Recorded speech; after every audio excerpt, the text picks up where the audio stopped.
Hello guys, welcome back to another video. तो guys, national standard की financial year 2023 की second quarter की result out हो चुकी है।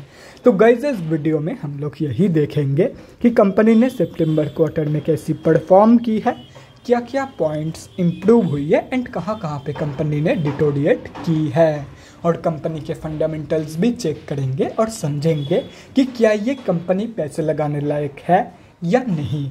एंड उसके साथ साथ हम लोग कंपनी के टेक्निकल्स के बारे में भी डिस्कस करेंगे। तो गाइज, बिना टाइम वेस्ट किए कंपनी की फंडामेंटल एनालिसिस करते हुए वीडियो को शुरू करते हैं। तो गाइज, अगर इस कंपनी के बिजनेस के बारे में डिस्कस करें तो this company is presently engaged in the business of real estate development. मतलब ये रियल एस्टेट सेक्टर की एक कंपनी है। ये कंपनी सिर्फ और सिर्फ बीएससी में लिस्टेड है। तो अभी अगर इस कंपनी के कुछ इंपॉर्टेंट फिगर्स के बारे में डिस्कस करें तो 9960 करोड़ की है कंपनी की मार्केट कैप, 644 की पी है जो कि बहुत ही ज़्यादा हाई है, 11.6% है कंपनी की ROCE एंड 8.39% है कंपनी की return on equity. Last 6 months के रिटर्न नेगेटिव में जा चुकी है, नेगेटिव बाई 20.2%। एंड लास्ट 3 साल की जो सेल्स ग्रोथ है वो 22.6% के आसपास निकल के आ रही है, जो कि 3 साल की कंपेरिजन में बहुत ही बेहतरीन है। कंपनी अभी अपनी बुक वैल्यू से बहुत ही ज़्यादा ऊपर ट्रेड कर रही है। डिविडेंड ये कंपनी आप लोगों को देती नहीं है एंड फेस वैल्यू 10 रुपये की है। तो अभी अगर इस कंपनी की सितंबर क्वार्टरली की रिजल्ट के बारे में डिस्कस करें तो सितंबर 2022 की क्वार्टर की अनऑडिटेड फाइनेंशियल रिजल्ट आप लोगों के सामने है। एंड यहाँ पे जितने भी सारे फिगर्स है वो सब लैक्स में दिया हुआ है। तो गाइस, सबसे पहले हम लोग कंपनी की इनकम चेक करते हैं। तो सितंबर 2022 की क्वार्टर में कंपनी ने अप्रॉक्सीमेटली 3.49 करोड़ की इनकम जनरेट किया है। और अगर ये जून 2022 की क्वार्टर एंड सितंबर 2021 की क्वार्टर से कंपेयर किया जाए तो जून 2022 की क्वार्टर में कंपनी ने अप्रॉक्सीमेटली 3.53 करोड़ की इनकम जनरेट किया था एंड सितंबर 2021 की क्वार्टर में अप्रॉक्सीमेटली 16 करोड़ की इनकम। तो ईयर ऑन ईयर बेसिस पे and quarter on quarter basis पे दोनों में ही कंपनी की जो इनकम ग्रोथ है वो नेगेटिव में जा चुकी है।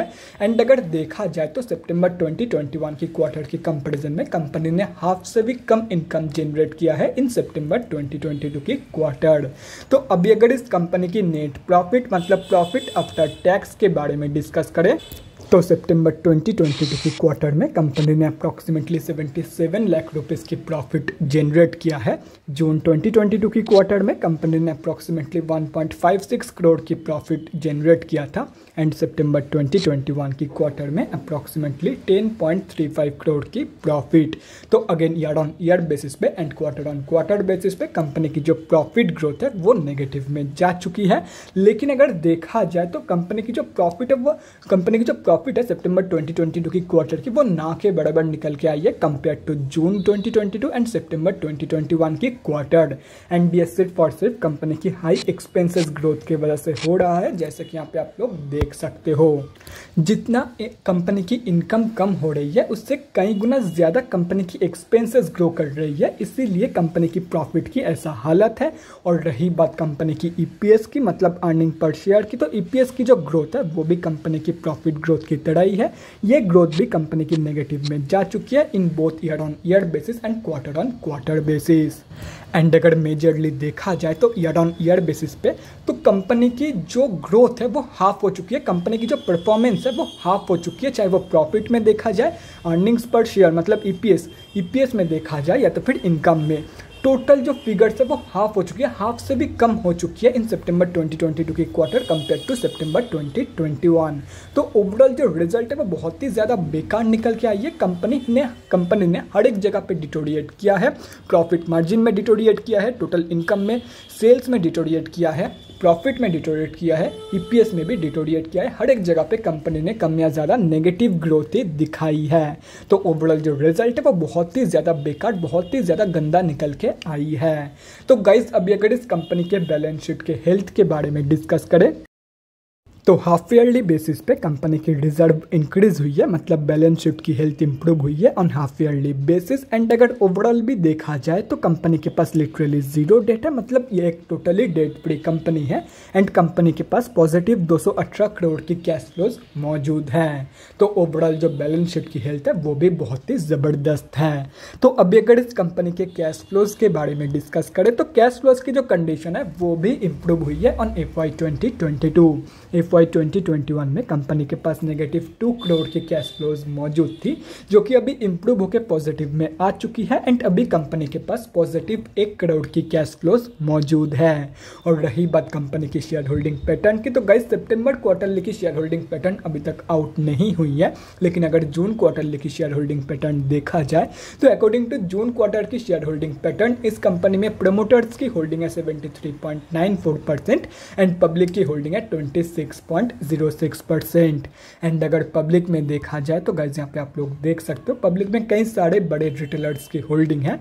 एंड अगर ये सब कुछ कैलकुलेट करते हो तो इस कंपनी में हम अब जैसे छोटे मोटे रिटेलर की जो होल्डिंग है वो अप्रॉक्सीमेटली 1.55% के आसपास निकल के आ रही है। तो गाइस अभी कंक्लूजन पे आते हैं कि क्या आप लोगों को इस कंपनी में पैसा लगाना चाहिए या नहीं। तो देखो गाइस कंपनी फंडामेंटली तो ठीक ठाक है, लेकिन कंपनी ने सितंबर क्वार्टर में बहुत ही बेकार परफॉर्मेंस दिया है। तो ऐसे में मैं आप लोगों को यही बोलूँगा सिंपली शॉर्ट टर्म के लिए मत जाना। बाकी अगर कंपनी के ऊपर भरोसा है कि ये कंपनी आगे चल के बहुत ही बढ़िया परफॉर्म कर सकती है एंड पहले के जैसा ये कंपनी परफॉर्म कर सकती है, तो आप लोग इस कंपनी में डेफिनेटली लॉन्ग टर्म के लिए पैसा लगा सकते हो। लेकिन एज ऑफ नाउ सिर्फ और सिर्फ फंडामेंटल्स देख के या तो फिर कंपनी की रिजल्ट देख के मैं आप लोगों को बिल्कुल भी सजेस्ट नहीं करूंगा कि इस कंपनी में आप लोग एक भी पैसा लगाओ। अगर भरोसा है कि आगे चल के ये कंपनी रिकवर कर सकते हैं, पहले के जैसा प्रॉफिट दे सकते हैं, पहले के जैसा सेल्स जनरेट कर सकती है, तो ही पैसा लगाना, otherwise simply avoid this company. तो गाइज अभी अगर इस कंपनी के टेक्निकल्स के बारे में डिस्कस करें तो नेशनल स्टैंडर्ड सिर्फ BSE में लिस्टेड कंपनी है। तो यहाँ पे हम लोग आ चुके हैं BSE के डेली चार्ट पे। तो गाइज सबसे पहले हम लोग ये समझते हैं कि कंपनी में अभी चल के आ रहा है। तो गाइज कंपनी अभी अपनी 200 की मूविंग एवरेज से बहुत ही ज़्यादा नीचे ट्रेड कर रही है, मतलब कंपनी अभी ऑफिशियली डाउन ट्रेंड में है। एंड अगर देखा जाए तो ये कंपनी पिछले 5 दिनों से एक ही प्राइस रेंज के अंदर ट्रेड कर रही है। तो ऐसे में जिनकी भी होल्डिंग इस कंपनी में ऑलरेडी है उन लोगों को मैं यही सजेस्ट करूंगा कि आप लोग अप्रॉक्सीमेटली 3500 रुपये के आसपास एक स्टॉप लॉस लगा के रख दो। एंड ये मैं इसीलिए सजेस्ट कर रहा हूँ क्योंकि अगर ये कंपनी बाई चांस यहाँ पे कंसोलिडेट करते करते अपनी लास्ट 52 वीक लॉस से स्लिप कर जाती है तो आप लोगों का स्टॉप लॉस हिट हो जाएगा एंड आप लोग ज़्यादा लॉस होने के हाथ से बच जाओगे। बाकी स्टॉप लॉस लगाना है या नहीं ये इंटायरली सब्जेक्टिव है। अगर आप लोगों को लगे कि लगाना चाहिए तो लगा सकते हो, अदरवाइज सिंपली अवॉइड इट। तो गाइज अभी अगर इस कंपनी में फ्रेश एंट्रीज के बारे में डिस्कस करें तो पहले ही क्लियर कर देता हूँ कि ये कंपनी ना ही स्विंग ट्रेडर्स के लिए है ना ही शॉर्ट टर्म ट्रेडर्स को मैं इसलिए रिकमेंड नहीं करूंगा इस कंपनी में ट्रेड लेने के लिए, क्योंकि कंपनी की जो सितंबर क्वार्टरली की रिजल्ट है वो बहुत ही ज़्यादा बेकार निकल के आई है कंपेयर टू सितंबर 2021। हर एक फिगर्स हाफ से भी कम हो गई है इन सितंबर 2022 की क्वार्टर। तो simply short term traders stay away from this company as of now. और रही बात स्विंग ट्रेडर्स की, तो देखो गाइस ये कंपनी मैक्सिमम टाइम एक ही रेंज के अंदर कंसोलिडेट करती है एंड अगर ये कंपनी कभी मूवमेंट दिखाती भी है तो ये कंपनी सर्किट में क्लोजिंग करती है। तो ये ऐसा स्टॉक मार्केट में अगर आप लोगों को कहीं पर भी मिल जाए तो simply stay away from this kind of stocks अगर आप लोग स्विंग ट्रेडर हो तो। और रही बात लॉन्ग टर्म इन्वेस्टर्स की, तो देखो गाइस अगर आप लोगों का भरोसा इस कंपनी के ऊपर है कि ये कंपनी आगे चल के बहुत ही बढ़िया परफॉर्म कर सकती है एंड आगे चल के ये कंपनी रिकवरी दिखा सकती है, तो ऐसे में ये कंपनी आप लोगों को जितना सस्ते में मिल जाए उतना ही आप लोगों के लिए एंड आप लोगों के फ्यूचर रिटर्न के लिए बढ़िया है। तो ऐसे में अगर ये कंपनी आप लोगों को 4500 रुपीज़ के प्राइस रेंज पे मिल जाती है तो बहुत ही बढ़िया है। बाकी अगर ये कंपनी आप लोगों को 4000 रुपये के नीचे मिल जाती है तो और भी बढ़िया है। मतलब मेरे कहने का मतलब यही है कि जितना नीचे होगा उतना ही आप लोगों के लॉन्ग टर्म के रिटर्न के लिए अच्छा होगा। तो guys that's it for this video. अगले वीडियो में मिलते हैं गाइज। Thanks for watching. और गाइज अगर आप लोगों के मन में कोई भी डाउट या क्वेरी रहती है स्टॉक मार्केट या किसी भी स्टॉक से रिलेटेड तो कमेंट सेक्शन में कमेंट करके मुझसे पूछ सकते हो, या तो फिर मेरे इंस्टाग्राम का लिंक आप लोगों को डिस्क्रिप्शन बॉक्स में मिल जाएगा, जाके वहाँ पर भी मुझे DM कर सकते हो for an 1-on-1 conversation. Thanks again for watching guys, bye guys, and definitely guys stay safe.